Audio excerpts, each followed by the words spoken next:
Drejtoresha e Institutit të Shëndetit Publik, Maria Andonovska, ka deklaruar se kulmi i gripit sezonal pritet në gjysmën e dytë të muajit janar, kur do të fillojë gjysmëvjetori i dytë i vitit shkollor 2025-2026 dhe do të zgjas deri në gjysmën e parë të shkurtit. Andonovska theksoi se situata do të monitorohet dhe në varësi të numrit të prekurve do t'i jepen rekomandime Ministrisë së Arsimit dhe Shkencës. Drejtoresha njoftoi se në periudhën nga 29 dhjetori deri më 4 janar janë raportuar 1725 raste të gripit dhe sëmundjeve të ngjashme me gripin, që është 2.2 herë më shumë krahasuar me javën paraprake, kur ishin regjistruar 771 raste. Andonovska theksoi se numri i rasteve të raportuara këtë javë krahasuar me javën e parë të sezonit të kaluar është rritur për 5.2 herë, ndërsa krahasuar me javën e parë të kurbës tipike epidemike e modeluar nga 15 sezonet e fundit me 1244 raste është rritur për 38.7%.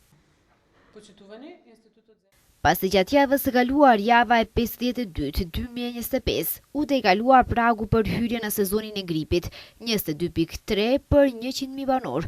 Gjatë javës së parë të vitit 2026, incidenca e raportuar është mbi kufirin javor të aktivitetit të mesëm, 92.52 për 100.000 banor të virusit të gripit në nivel kombëtar.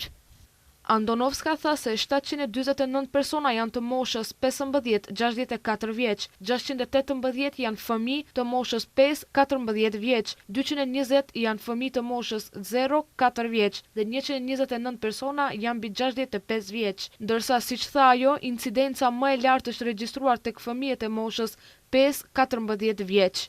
Ajo deklaroi se numri më i madh i të sëmurve është raportuar në Shkup, 716, kurse në Kavadar, Negotin, Strug, Demirisar, Vinic, Makedonski Brod dhe Radovish, numri të sëmurve është më i vogël se 30. Drejtoresha njoftoi se në sezonin 2025-2026 numri i përgjithshëm i rasteve të gripit dhe sëmundjeve të ngjashme me gripin arrin në 3825. Kurse krahasuar me të njëjtën periudhë të sezonit të kaluar, numri i rasteve të raportuara është rritur 2.8 herë.